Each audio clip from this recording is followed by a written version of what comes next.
जैसा कि इस कार्यक्रम का स्वरूप देख रही हूँ, मैं 12:30 बजे आ गई थी यहाँ पर। पहले कन्या पूजन हुआ, इसके बाद जटायु पूजन के रूप में बुजुर्गों का 9 बुजुर्गों का पूजन किया गया और उसके बाद में नारियों का सम्मान। अगर इस तरह का आयोजन किया गया है तो इसका उद्देश्य भी पूरा होना चाहिए।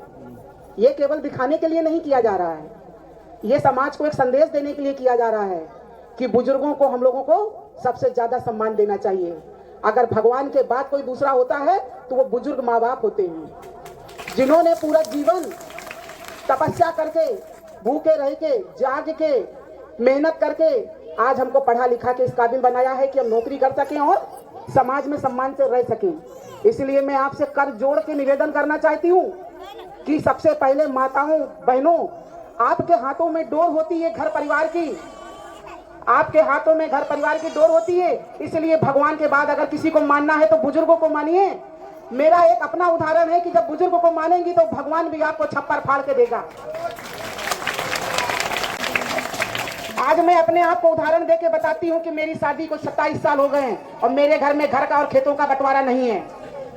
इसका केवल एक ही कारण है कि जिस दिन बंटवारा होता है वो बंटवारा नहीं होता है, सगे भाइयों और पिता के बीच में एक लकीर खींच दी जाती है और वो मात्र नारियों के कारण होती है, क्योंकि हम छोटी छोटी चीजों में तसल्ली नहीं करते हैं। मैं यहाँ कोई भाषण देने नहीं आई हूँ मेरी बहनों, मेरा एक ही उद्देश्य है कि अगर आपके गांव तक चलकर आई हूँ तो उन हकीकतों को बताएं, उसको महसूस कराएं। इस कार्यक्रम का उद्देश्य पूरा हो कि सबसे पहले बुजुर्गों की पूजा ना कर सके तो उनका अपमान भी, इसको तेजी से बोलिए आप लोग, उनका अपमान भी ना करें। एक दिन हम भी बुजुर्ग होंगे, इस बात को अपने जहन में बैठा लीजिए। और अगर जो बुजुर्ग होता है तो वो सौभाग्यशाली होता है, उसने पूरी पीढ़ी देखी होती है। काश हम भी बुजुर्ग हों, क्योंकि आज के युग में जैसी बीमारियां चल रही हैं, पता नहीं चलता रात में सोए और सुबह नहीं जगे। इसलिए इस दुनिया में कुछ लेकर आए थे ना कुछ लेकर जाएंगे। इसलिए सबसे पहले हमें अपने परिवार, अपने समाज, अपने गांव, अपने देश की सोच बदलनी है। मैं आप लोगों से एक बात कहूंगी, तू खुद को बदल, तू खुद को बदल, तभी तो जमाना बदलेगा। मौजों की कसम, दरिया की कसम, ये ताना वाना बदलेगा। आज जो कार्यक्रम है नारी शक्ति वंदन अधिनियम, इस कार्यक्रम को इसलिए रखा गया है कि मोदी जी ने 70 सालों से जो परिश्रम हो रहा था, कई सरकार आई और चली गई, मगर इस अधिनियम को पास नहीं करा पाएंगी।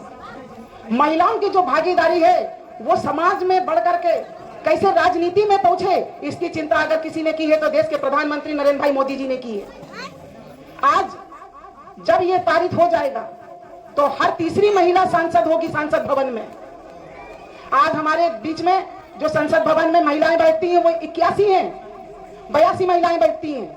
और जिस समय ये अधिनियम पारित हो जाएगा तो वहां 181 संसद महिलाएं ही बैठेंगी केवल। इतनी तेजी से बढ़ोतरी हो जाएगी महिलाओं की।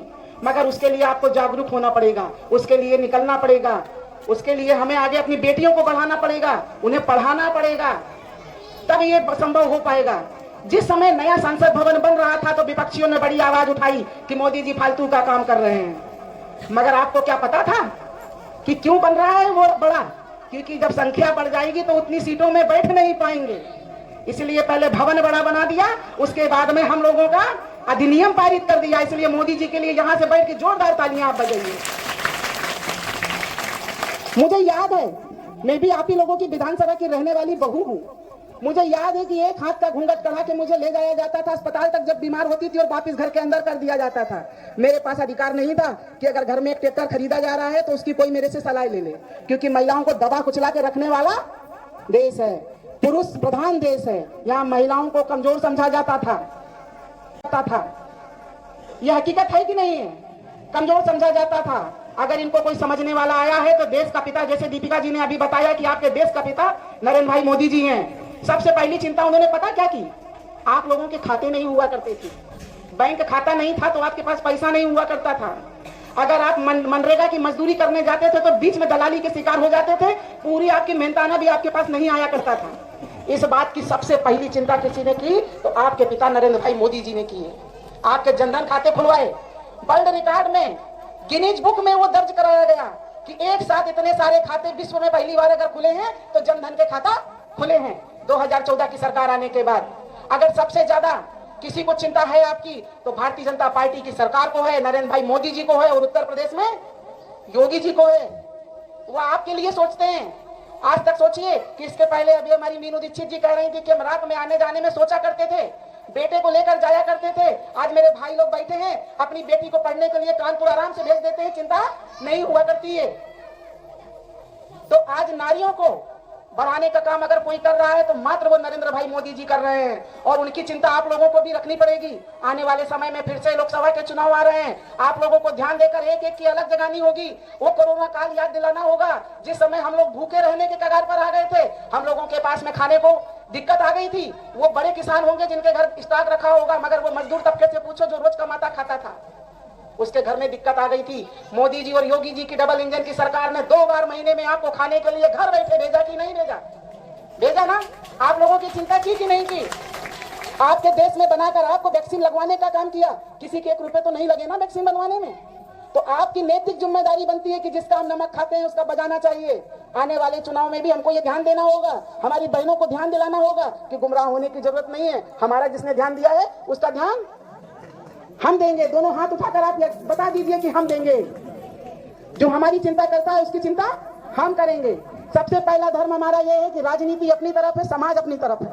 सबसे पहले समाज को ध्यान देना है। आज हम गर्व से सर ऊंचा करके आज मंच लगा है नारियों का, और भाई सामने कुर्सी पे हैं, ये सम्मान दिलाने का अगर किसी ने काम किया है तो भारतीय जनता पार्टी की सरकार ने दिया है, नरेंद्र भाई मोदी जी और उत्तर प्रदेश में योगी जी ने किया है। आप लोगों के पास एक समस्या बहुत बड़ी अभी आई है कि हमारी बहनें काम नहीं करती है। लक्ष्मी जी को बड़ी चिंता है इस बात की गहराई है कि हमारे गांव में कुछ काम होना चाहिए। तो मैं आप लोगों से वादा करती हूँ कि महीने 2 महीने के अंदर कुछ ना कुछ आपको छोटे मोटे रोजगार देने का भी हम लोग काम करेंगे। हमारी बहनें घर बैठे कुछ ना कुछ पाएंगी, मगर आप चाहेंगी तब पाएंगी।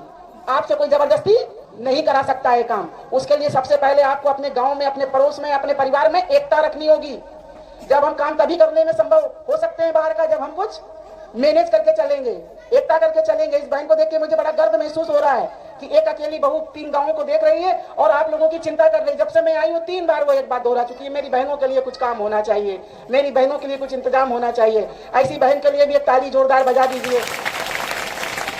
और बहुत कुछ ना बोलते हुए, क्योंकि हमारे बीच में हमारी मुख्य अतिथि के रूप में आज आदरणीय भाभी जी बैठी हुई हैं, तो मैं इसी से अपनी वाणी को विराम देती हूँ। और आप सभी लोगों से बस एक ही निवेदन करूंगी कि एकता में बहुत बड़ी ताकत है, तो आप लोग एक रहिए और नेक रहिए। बोलो भारत माता की, भारत माता की।